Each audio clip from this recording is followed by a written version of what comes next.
A Hay Springs man sentenced to prison for his role in a double fatal crash in Sheridan County. KNEB.TV News starts right now. From your trusted source for news in western Nebraska and eastern Wyoming, this is KNEB.TV News. Presented by Platte Valley Companies, premier provider of financial services. Hello, I'm Ryan Murphy. This is KNEB.TV News, powered by Platte Valley Companies. Thanks for joining me. In our top story, a 46-year-old Sheridan County man has been sentenced to a total of 8 to 16 years in prison for his role in a January 2021 double fatal crash. Nathan Marcy of Hay Springs was sentenced on Tuesday after pleading no contest to charges of motor vehicle homicide, DUI, and manslaughter. Marcy was driving a pickup in the early morning hours of January 29th when he ran a stop sign and struck an SUV on Highway 87. The crash claimed the lives of Josie Tenson and Remington Harder, a young couple from Minnesota. In addition to the prison sentence, Marcy will have his driver's license suspended for 15 years. Sticking with the courts now, as a Scottsbluff man caught with nearly 2.5 pounds of marijuana, shatter, and handguns following a domestic disturbance call has been sentenced. This week in Scottsbluff County District Court, 22-year-old Quentin Beery was sentenced on felony convictions of distribution of a controlled substance and attempted possession of a stolen firearm. District Judge Andrea Miller sentenced Beery to concurrent sentences of 365 days in jail with credit for 100 days already served. Additionally, more than $4,600 seized during his January 2021 arrest will be forfeited as well. In May, his girlfriend Angelina Palomo was sentenced to 1 year of probation after pleading no contest to possession of marijuana more than 1 pound. We'll have more news right after this. The journey of a dream becoming reality. When we're young, a dream develops into a passion. That passion continues to manifest and grows as you do. It becomes all you want to do and all you want to be. It gives you direction. It drives you. Then, your dream has become a reality. When that dream is ready to be reality, Platte Valley Bank will be with you every step of the way.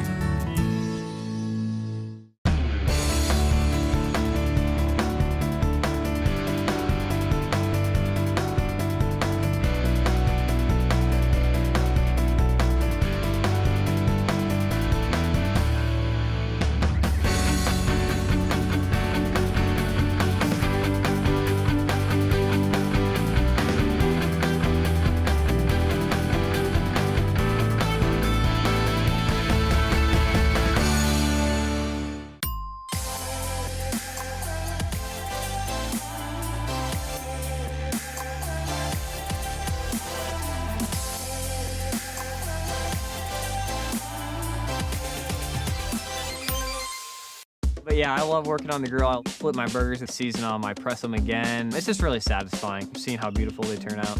Quite honestly, when I'm on the grill, we should really be charging double with the quality and love that I put into them. Welcome back. A 21-year-old Gering man is facing a variety of charges after going to the Scottsbluff Police Department and threatening to kill cops. Trey Ariano is arraigned on charges of terroristic threats, assault on an officer, resisting arrest, and obstruction yesterday afternoon in Scottsbluff County Court. Court documents say Ariano was in the parking lot and refused to show his hands when officers confronted him and told them to shoot him. One officer approached him from behind and attempted to arrest him, but Ariano punched the officer in the face and attempted to run away. A group of officers was able to tackle him and take him into custody, and also found a scissor blade hidden in his shirt sleeve. Bond has been set at $50,000 with a March 4th preliminary hearing date set. Well, data from the Nebraska Department of Revenue is pointing to strong economic activity in Scottsbluff County for 2021. County lodging tax receipts the last calendar year were nearly $450,000, well above the $303,000 from 2020 and about $10,000 higher prior to 2019 before the pandemic. Sale tax receipts were also quite strong, with both Scottsbluff and Gering seeing sizable increases. Scottsbluff sales tax income was up 8.3% compared to 2020, reaching nearly $7.1 million for the calendar year. In Gering, sales tax revenues for 2021 were $1.97 million, nearly 15% higher than the $1.72 million gathered in 2020. And Governor Pete Ricketts has announced the appointment of Michael Jacobson of North Platte to fill the vacancy in Legislative District 42. In making the announcement before a swearing-in by Nebraska Supreme Court Chief Justice Mike Heavican, Ricketts called Jacobson someone who exemplifies the state's entrepreneurialism, hard work, and civic mindedness. Mike and his wife Julie are heavily involved, and most importantly, Mike is a conservative who will reflect the values of the people of District 42. He's going to be an advocate for efficient and effective government, for family values, and for making sure we're creating opportunities for families here in the state of Nebraska. Ricketts said Jacobson's successful leadership as a community banker gives him valuable insights that will help to grow Nebraska. The appointment comes on the heels of Monday night's resignation of Mike Groney, who stepped down after being accused by a female legislative staffer of taking pictures of her that she called objectifying and demeaning. Well, still to come, Bill Boyer's Thursday evening weather forecast. Chris Cottrell in at the sports desk. KNEB.TV News will be back right after this. Are new windows from Renewal by Andersen a great investment? You're darn right they are. Did you know that for less than your cable bill or cell phone bill each month, you could have new windows from Renewal by Andersen right now? Do the math. Renewal by Andersen windows will likely cut your energy bills significantly. They will likely substantially increase the value of your home. They're a great investment. Please contact our team now and ask about our fantastic financing options with approved credit right now. Renewal by Andersen, a great investment? You're darn right. Some people think Allstate only protects your car. Here's the truth. Allstate can also protect your home or apartment, as well as your boat, motorcycle, RV, and snowmobile, and even your retirement and your life. Not many insurance companies can say that, but Allstate can. Bundle and save with Allstate. In Gearing, call Allstate agent Michael Inglehop for a quote today at 308-436-2123. This is KNEB.TV weather from the KNEB Storm Center, your trusted source for weather. Well, Mother Nature getting close to letting go of her grip that she's had on the area here of very cold temperatures. We're going to see single digits tonight. I think temps might actually fall a little lower than what you saw there, and wind chills even colder than that. We do have wind chill warnings through tomorrow morning. Wind chills 20 to 30 below are expected. Going to see a little bit of light snow overnight. Moderating temps come then by the weekend. Yesterday we hit 4 after a morning low of 5 below zero. We did end up with 2 additional hundredths of an inch of moisture. So on the plus side of things for the month and the year so far. Well, here we go. Yesterday we had temps that were 42 degrees below normal. We were right there again today. 2 anomalies here that are certainly going to stick out in the month of February after those stretch of very nice weather. The good news is we're heading back into this territory and above normal through the end of the weekend and into early next week. Got to get through one more cold night first, and we still do have wind chill warnings out here for western Nebraska, eastern Wyoming, northeastern Colorado, and southwestern South Dakota in wind chill advisory, with a large other portion of the country under wind chill advisories as well. The big story, though, is right here in the central part of the country where we have winter storm warnings for Oklahoma City, St. Louis, portions of that area, dealing with very strong winter conditions and very cold temperatures as well. Speaking of cold, we're starting to see some reprieve off to the east of us. It's coming our way. We've got temperatures in the single digits above and below zero for most of us. Most of us above zero. It's 1 below in Lusk right now. 0 to 7 will cover everybody else. Winds are still out of the east-southeast at 10 to 20, gusting at times over 20 miles an hour. That's dropping those wind chills into the teens below zero in many locations. Well, we told you that wind chill warning goes through tomorrow morning at 11. We'll tell you why that is. Let's take a look at our forecast here for wind chills as we go through the evening hours. We're going to keep wind chills falling in the teens below zero. And then as we go later on into the overnight hours towards early tomorrow morning, those wind chills are going to stay well below zero. By 8 o'clock, again, we continue below zero. But look what happens as we get closer to 10. We start to see those wind chills climb, get above 0, and by afternoon could be in the single digits. That's downright balmy for where we've been the last several days. So getting on the bus tomorrow, we're going to see wind chills maybe 20 to 30 below, single digits on the way out the door. On the way home, we could be at 20 with some sunshine back out there again. That sounds great, doesn't it? And again, just a few flurries or snow showers will move across the region tonight. We're not going to see much more in the way of snowfall till early tomorrow morning, and then we have one last salvo kind of coming through the area, mainly to the southeast again today. Same areas that got it today will get it again tomorrow. Lows overnight probably going to be below 0 for most of us. Now tomorrow we start off the day with that snow in the east. It quickly moves out by late morning, and then skies clear from west to east across the area, and we're going to be left with partly sunny skies as we go through the afternoon and a much milder day tomorrow. It's not certainly going to be warm. It's still going to be well below normal, but temps only 20 to 30 degrees below normal instead of 40-plus degrees below normal. But then the warmer air returns as we get into the weekend. As far as additional snowfall, could see an inch or two in areas off to the south and east of us where we do have those areas seeing that. Otherwise, we're going to have light snow amounts for everybody else. Forecast tonight, cloudy, a few flurries or snow showers down to 3 or 4 below. Tomorrow, some morning clouds, afternoon sun. It won't be as cold. Still chilly. Highs in the low 20s. And then take a look at Friday. We could be in the mid-30s. 40s for Saturday. 50s Sunday, Monday, Tuesday, and Ash Wednesday. We already have temps into the 60s. So a return to much more milder conditions coming. We just have to get through the next couple of days, and then things are going to warm up quite a bit out there. Be careful on Saturday. Could see a bit of blowing snow around with those breezy conditions before the snow has a chance to crust over. Morrill County Community Hospital and the behavioral health providers are here to help. Amber Dean specializes in mental health care, which includes medication and therapy across a person's lifespan. Melody Lacey helps people deal with a wide range of behavioral problems, from depression and anxiety to child psychiatry. Our dedicated team is committed to you and our community every time. At Morrill County Community Hospital, Bridgeport, Nebraska. Exceptional care right here at home. The Evergreen Credit Card by FNBO. Earn unlimited 2% cash back on every purchase. Every day. Everywhere. Never worry about expiring points or category restrictions. Plus, there's no annual fee. Only from the Great Big Small Bank.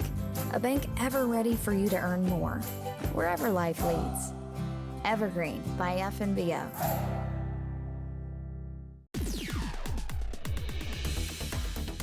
Now, sports from the FNBO Sports Desk.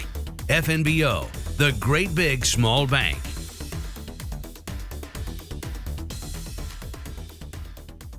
Well, it was the old daily double for Scottsbluff basketball last night at home. We start in the gym at Scottsbluff High, where last night a Scottsbluff-Sydney doubleheader for the B8 Sub-District Tournament Championship games. Let's get rolling here with the girls' game as Scottsbluff made it 4-0 against their rival on the season. It was the early barrage from downtown. Of course it was, as the Cats drilled 6 first-quarter three-pointers led by Anna Kelly.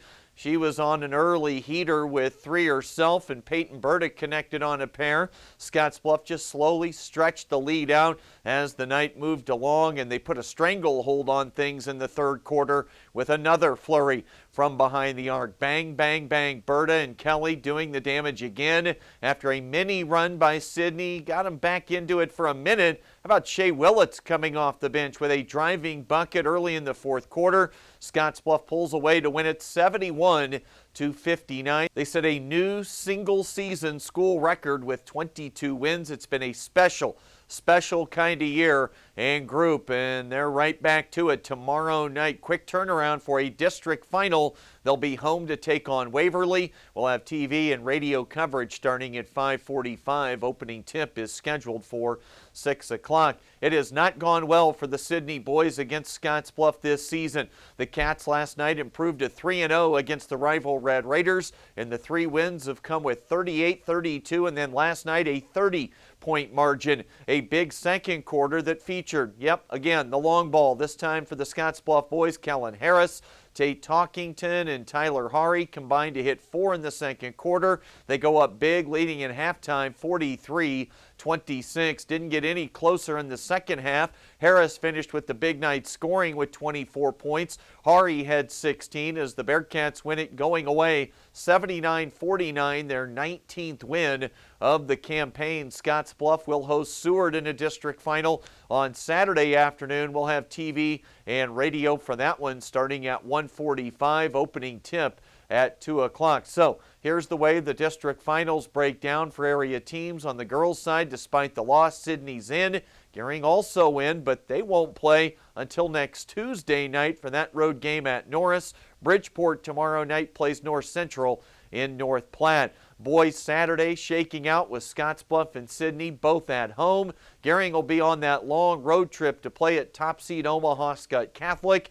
And we wait on the Bridgeport Baird winner tonight. They'll advance to a district final, presumably on Saturday as well. It's been a whirlwind week of games and also planning for all these quick turnarounds. And let's not forget the WNCC men. They'll play their first round Region 9 game coming up on Saturday at Lamar Community College. Chuck will have coverage on KOZY starting at 3:45. That'll do it for today. The latest from right here at the FNBO Sports Desk. The Evergreen Credit Card by FNBO. Earn unlimited 2% cash back on every purchase. Every day. Everywhere. Never worry about expiring points or category restrictions. Plus, there's no annual fee. Only from the Great Big Small Bank. A bank ever ready for you to earn more, wherever life leads. Evergreen by FNBO. The 5055E from John Deere features the value of choice with a cab or open station, two-wheel drive or mechanical front-wheel drive, and transmission options. In addition to easy-to-use controls and loader compatibility. All of this is backed with a 5-year powertrain warranty. The only thing easier than owning a 5E is operating one. See your John Deere dealer for details. Visit 21st Century Equipment with locations in Scottsbluff, Torrington, Bridgeport, and Alliance. Developing solutions, delivering success.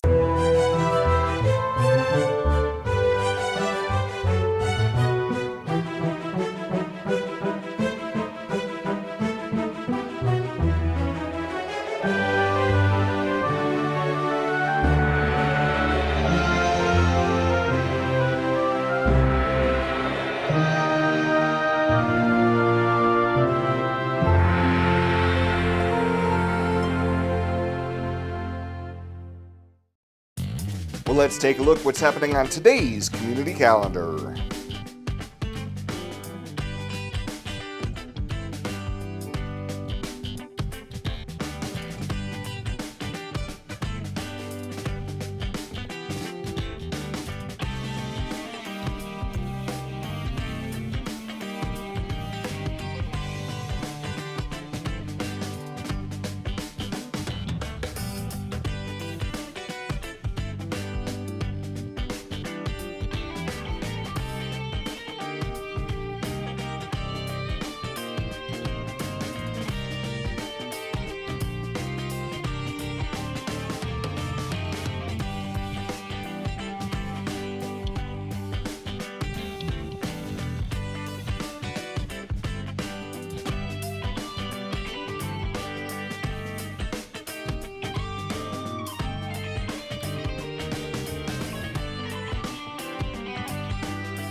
The Community Calendar is brought to you by Riverstone Bank. First State Bank is now Riverstone Bank. Community strong with the same people you know and trust. Swipe right, swipe left, endlessly searching. Finding the perfect match isn't always perfect, but it can be when it comes to finances. Nora found the perfect business loan. Jenny opened her first savings account. Grammy loves her checking account. We found a match for Wilson Farms.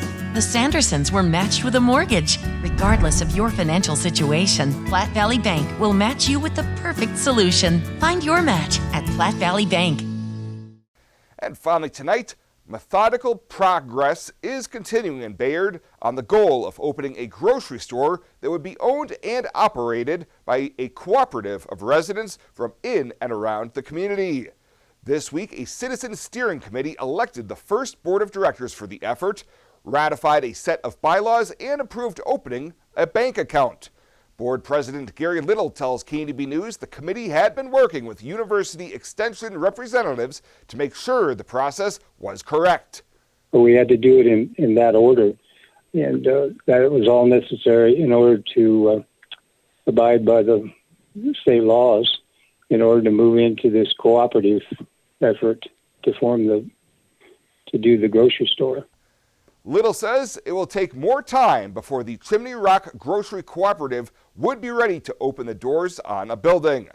The next step in the process is approval from the Nebraska State Banking Commission before the cooperative could announce how much stock would be available and at what price. Well, that does it for us this time. Thank you so much for tuning in. Stay safe out there, and we'll see you here next time.